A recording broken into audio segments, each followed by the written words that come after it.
Sementara itu, ahli dari tim Ganjar Mahfud, Charles Simabura, yang merupakan ahli hukum tata negara mengungkapkan bahwa terdapat kesalahan prosedur dalam tindak lanjut putusan Mahkamah Konstitusi.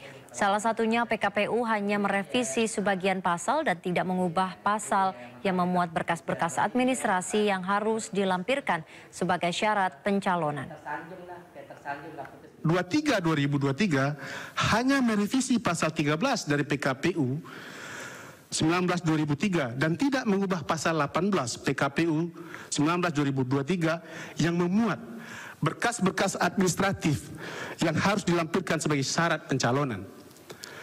Ahli menjelaskan di sini bahwa PKPU 19/2023 hanya mengubah ketentuan menambahkan pasal berdasarkan tafsir dari Mahkamah Konstitusi terkait dengan usia atau pernah menjabat sebagai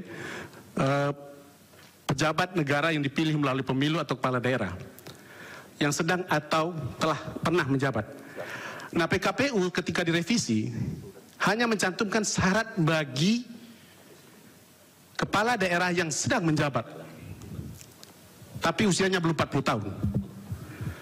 PKPU ini khilaf atau alpa ataukah disengaja tidak merevisi syarat administratif apa yang kemudian harus dipenuhi bagi orang yang pernah menjadi kepala daerah atau pernah menjadi anggota DPR, DPRD provinsi kabupaten kota, atau anggota DPD yang usianya belum 40 tahun jika hendak dicalonkan menjadi calon presiden. Dalam kesaksian ahli di DKPP, ini terbukti sebagai tindakan tidak profesional dari KPU.